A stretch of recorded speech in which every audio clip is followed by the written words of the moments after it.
नमस्कार, मैं हूं आचार्य सतीश अवस्थी और आपका बहुत स्वागत करता हूं लव विद एस्ट्रोलॉजी में। लव विद एस्ट्रोलॉजी आपके अपने जीवन में हर जगह तुम्हें जिताने का काम करती है, हर जगह तुम्हें विजय दिलाने का काम करती है। हर एक रिश्ते में तुम्हारी विजय हो, हर रिश्ते में तुम जीत जाओ, तुम्हारी हर एक जगह जय जयकार हो, जो तुम चाहो वो कंप्लीट हो जाए, बस इसी का सीधा माध्यम है। और किस चीज में जीत हो? तुम्हारे लव रिलेशन में और रिलेशनशिप में, मैरिटल लाइफ में, दाम्पतिक जीवन में और पारिवारिक लाइफ में तुम हमेशा समृद्धशाली हो, ऐसी शुभकामना है। और उसका सीधा माध्यम लव विद एस्ट्रोलॉजी। आज की यात्रा शुरू करने के पहले आपको कुछ महत्वपूर्ण बात बता देते हैं। आज हम चर्चा कर रहे हैं आपकी विजय प्राप्त कराने के लिए। आज हम यात्रा शुरू कर रहे हैं आपकी पारिवारिक, दाम्पतिक और रिलेशनशिप लाइफ में आपकी विजय कैसे हो, आप कैसे जीत सकते हो।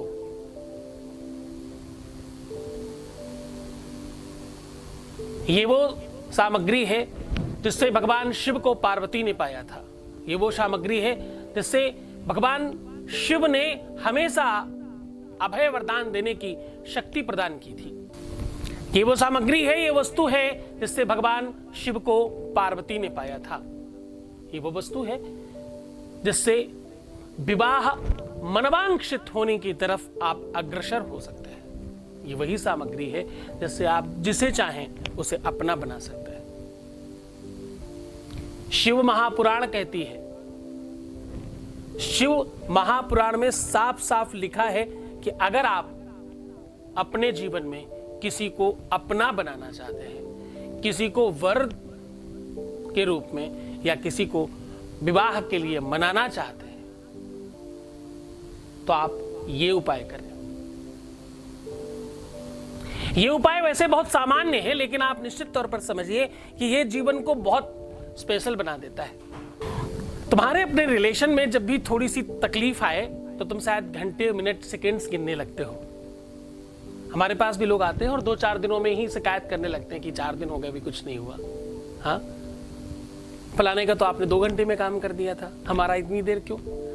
आप समझो कि हमारे पूरे के पूरे हिंदुत्व में या पूरे के पूरे आर्यावर्त में, या सीधे सीधे शब्दों में कहे तो आध्यात्मिक पूरी की पूरी यात्रा में और पूरे के पूरे साम्राज्य में कोई भी ऐसा नहीं है जिसने अपने प्यार को पाने के लिए गहन अध्ययन और गहन साधना न की हो।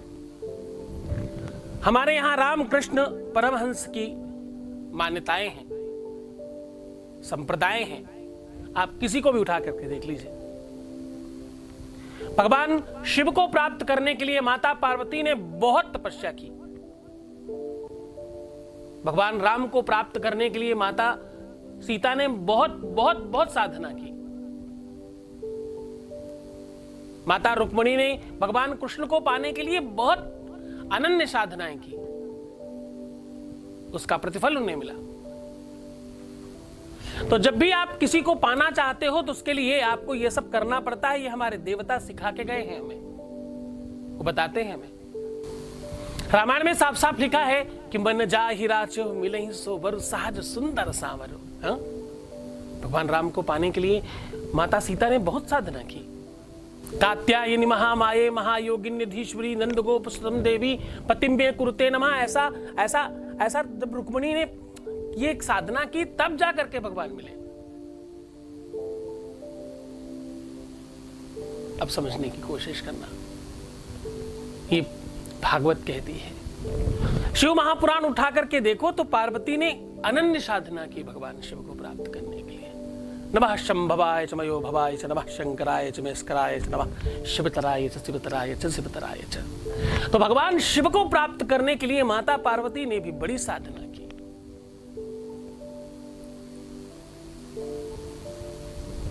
तुम्हें भी थोड़ी तो करनी चाहिए ना। तो सबसे पहले होप और विश्वास रखना, निरंतरता रखना, किसी भी तरह से भयभीत मत हो जाना, जल्दबाजी मत करना। तुम्हारे जीवन का उद्देश्य है ये। आज मैं फिर आपको आगाह करता हूं, कृपया अपने प्रेम को पाने के लिए कोई भी ऐसा काम नहीं करना जो प्रेम में किसी भी तरह से दिखता ही नहीं हो। जैसे उदाहरण स्वरूप कुछ बता देता हूं। जैसे बहुत सारे सो कॉल्ड मुल्ला मौलवी और कुछ कपोल कल्पित एस्ट्रोलॉजर, जो एस्ट्रोलॉजर नहीं है एक्चुअली, वो सब आपको बताते हैं कि बलि देना पड़ेगा और पता नहीं क्या ही करना पड़ेगा, किसी को मारना पड़ेगा, किसी को क्या करना पड़ेगा। ऐसा कुछ नहीं करना पड़ता। प्रेम नहीं सिखाता कि किसी को मार के आप कुछ प्राप्त कर सकते हो। प्रेम नहीं सिखाता कि किसी की हत्या करके आप प्राप्त कर सकते हो। प्रेम सिखाता है कि प्रेम प्रेम से मिलता है, सुगंध सुगंध से मिलती है, दुर्गंधी से सुगंधी और सुगंधी से दुर्गंधी नहीं आती, अंधेरे से उजाला, उजाले से अंधेरा नहीं आता। दोनों अलग अलग चीजें हैं। और जो भी संप्रदाय, जो भी लोग हमें मारकाट सिखाते हैं, वो प्रेम नहीं हो सकता। प्रेम और मारकाट एक जगह नहीं रहते। और एक खास बात, ज्योतिष इतना छोटा सब्जेक्ट नहीं है कि आप कुछ दिनों का, 15 दिन का, 20 दिन का, 1 महीने का कोर्स कर ले और आप ज्योतिषी बन जाए। ज्योतिष एक शास्त्र है। ज्योतिष बहुत बड़ा ग्रंथ है भाई। ऋषि जैमिनी ने बहुत बड़े बड़े ग्रंथ लिखे हैं। ऋषि जैमिनी का एक ग्रंथ है, अगर आप लोगों को पढ़ने का शौक हो तो आप पढ़िएगा, जैमिनी सूत्रम। बहुत बढ़िया, बड़ा अद्भुत ग्रंथ है। ऋषि जैमिनी को बहुत बार ये भान हुआ कि ज्योतिष एक अद्भुत सार है, ज्योतिष के बगैर कुछ संभव नहीं है। वेद चक्षु किलेदम स्मृतम ज्योतिषम श्रेष्ठता चांग मध्योत तेनोच्यते संयतो पीतर ही करनासाद भी और चक्षु सांगे नहीनो न किंचित करा। शास्त्रों का, पुराणों का नेत्र है ज्योतिष। जैसे तुम्हारे शरीर में बिना नेत्र के तुम बेकार हो, वैसे ही शास्त्र ज्योतिष के बगैर बेकार है। कोई यज्ञ, पूजा, पाठ, अनुष्ठान कुछ भी हो तो ज्योतिष के माध्यम से मुहूर्त निकालना पड़ता है। हाँ, अगर कुछ 20 दिन में, 25 दिन में कोई ज्योतिषी बन सकता होता तो जरा सोचना कि मैं 15 साल तक क्या करता रहा। क्या वो पढ़ाई मैंने 15 साल की जो पढ़ी, बाकायदा आश्रम में जाकर के, गुरुकुल में जाकर के, प्रथमा, मध्यमा, उत्तर मध्यमा, पूर्व मध्यमा और फिर शास्त्री, फिर आचार्य, फिर पीएचडी, जो भी हमने किया, वो सब करने की नीड क्या थी? अगर 15 दिन में हो सकता है कोई काम। अगर 1 महीने के कोर्स में, अगर केवल हफ्ते में 1 दिन संडे जाकर के साल 6 महीने में भी अगर कोई ज्योतिषी बन सकता हो, तो मुझे रोज रेगुलर सुबह शाम तक 8-8 घंटे पढ़ाई करके 15 सालों तक पढ़ने की क्या आवश्यकता पड़ी? मुझे गर्व है इस बात का कि हम कुछ चंद लोग हैं जो ज्योतिष को उस तरह से जानते हैं। हमने ज्योतिष सीखी नहीं है, ज्योतिष पढ़ी है। डॉक्टर के यहां रहकर के कोई कंपाउंडर सुई लगाना सीख जाए, पर ध्यान रखना भाई, डॉक्टर कभी नहीं हो सकता। कितना भी उसका हाथ साफ हो जाए, पर वो डॉक्टर नहीं हो सकता। अगर उसने 2-4-10 लोगों की जान बचाई भी है तो कभी 2-4-10 लोगों को मार भी सकता है, क्योंकि उसे नॉलेज नहीं है। उसने सीखा है, सिर्फ जड़ नहीं पता, कहीं भी अटक सकता है। कोई भी कठिन केस आ जाएगा तो हाथ खड़े कर लेगा। और नौसिखिए लोगों से केस बहुत ज्यादा बिगड़ते हैं, उनकी वजह से ही प्रॉब्लम्स आ जाती हैं। तो कृपया ऐसी कोई भी चीज ना करें जिससे आपका लाइफ और खराब हो, क्योंकि जब भी आपको सुख दुख मिलता है वो आपके कार्मिक अकाउंट के आधार पर ही मिलता है। जो भी तुम करते हो उसके आधार पर तुम्हें उसका फल मिलता है। तो कहीं कुछ ऐसा मत कर लेना जिससे एक और फल तुम मिलने की ओर बढ़ चलो, है ना। तो चलो हम बात कर रहे हैं कि आज एक ऐसी सामग्री, एक ऐसी वस्तु, एक ऐसी चीज जिसके माध्यम से भगवानों को भी अपना अपना जीवन साथी मिला, तो हमको क्यों नहीं मिल सकता। आज मैं बात कर रहा हूं विजया की। आज मैं बात कर रहा हूं रिश्ते में विजय प्राप्त करने की। आज मैं बात कर रहा हूं रिलेशनशिप में विजय और अच्छी कैसी मिल सकती है। आज मैं बात कर रहा हूं कि तुम अपने रिलेशनशिप में कैसे जीत सकते हो। आज मैं बात कर रहा हूं कि तुम्हारी विजय हो कैसे जाए, तुम कैसे जीत जाओ, कैसे प्राप्त कर लो उस चीज को, क्योंकि ये जंग ही तो है। एक तरह की ये जंग है ना, एक तरह की ये तुम्हारी लड़ाई ही तो है। किस रिश्ते में तुम्हें जीतना है, तुम्हें पा लेना है, हर हाल में मिल जाए आपको वो चीज, वही तो चाहिए तुमको। तो चलो जान लो जल्दी से। एक ऐसी वस्तु है जिसे तुम जानते हो, समझते हो, जिसका संस्कृत नाम विजया है। उसे हिंदी में भांग कहते हैं, अगर आप समझते हो। भगवान शिव को चढ़ाई जाती है, आप गूगल कर ले अगर आप नहीं जानते हो। भांग बोलते हैं, भंग भी कुछ लोग कहते हैं। भंग का रंग चढ़ा है चकाचक, वो एक गाना था ना बॉलीवुड वाला, खाई के वो पान बनारस वाले में जब वो दूध में घोट के पीते हैं, है ना,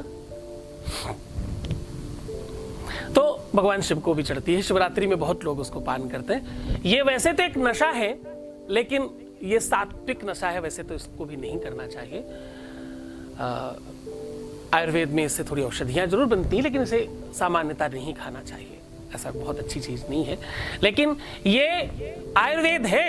अगर इसको बहुत ढंग से सदुपयोग किया जाए तो ये जीवन को बहुत बहुरंगी बना दिया करती है। खास तौर से अगर तुम्हें विजय प्राप्त करनी हो, तुम पर कोई कोर्ट कचहरी मुकदमा का कोई केस चल रहा हो, तुम्हारे ऊपर किसी भी तरह का कोई दबाव बन रहा हो, तुम्हारे रिश्तों में कोई प्रॉब्लम आ रही हो, तुम्हारे घर में कोई तुम्हें परेशान कर रहा हो, तुम्हारे कोई खास रिश्ते, नंद जिठानी, देवरानी, घर का कोई खास व्यक्ति, तुम्हारा कोई दोस्त, तुम्हारा कोई रिश्तेदार, तुम्हारा नातेदार, तुम्हारी अपनी पत्नी, कोई भी ऐसा, तुम्हारा अपना बॉयफ्रेंड, तुम्हारी गर्लफ्रेंड, किसी भी रिश्ते में जहां तुम जीतना चाहते हो, रोज के झगड़ों से बचना चाहते हो, तो भैया भंग बहुत अच्छा काम करती, क्योंकि इसका नाम विजया है।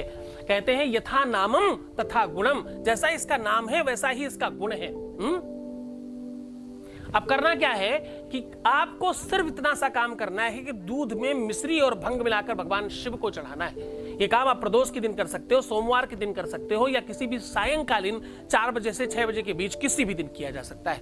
जिस दिन आप कोर्ट कचहरी मुकदमा के लिए जा रहे हो, किसी खास काम के लिए जा रहे हो, उस दिन अगर ये करके जाएंगे तो सेम डे आपको फर्क पड़ेगा और आप उसमें विजयश्री प्राप्त करके आएंगे। आप किसी नौकरी के लिए जा रहे हैं, किसी इंटरव्यू के लिए जा रहे हैं, किसी एग्जाम के लिए जा रहे हैं, किसी भी खास काम के लिए जा रहे हैं, तो ऐसा करके जाइए ना।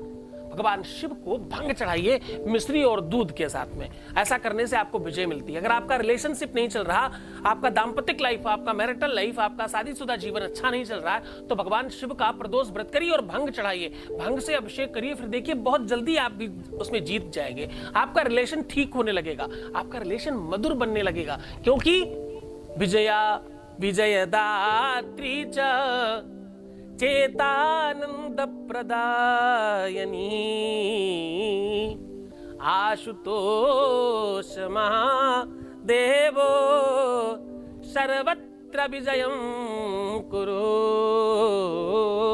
हाँ, सर्वत्र, एक आध जगह नहीं, जहां भी देखिए, सर्वत्र विजयं कुरु, ऐसा कह के भगवान को भंग चढ़ा सकते हैं। ओम नमः शिवाय बोल करके भी चढ़ा सकते हो, कोई बड़े बड़े मंत्रों की आवश्यकता नहीं है। और फिर भी तुम मंत्र नहीं बोल पाती, ये वाला मेरा वाला वीडियो चला देना उस टाइम पर, है ना। हम तुम्हारे साथ हैं भाई। अब तो ये टेक्नोलॉजी की वजह से हम तुम्हारे पॉकेट में है भाई, जब चाहो तब उठा के चला लो। जो भी मंत्र नहीं आया फटाक से बजाओ, स्पीकर बजाओ और चढ़ाना शुरू कर दो। लो जी भगवान जी, हमारे गुरु जी बोल रहे हैं और हम ये कर रहे हैं, है ना। तो ये उपाय करें और खूब खुश रहने की कोशिश करें, खूब प्रसन्न रहें, खूब आनंदित रहें, सुव्यवस्थित रहने की कोशिश करें।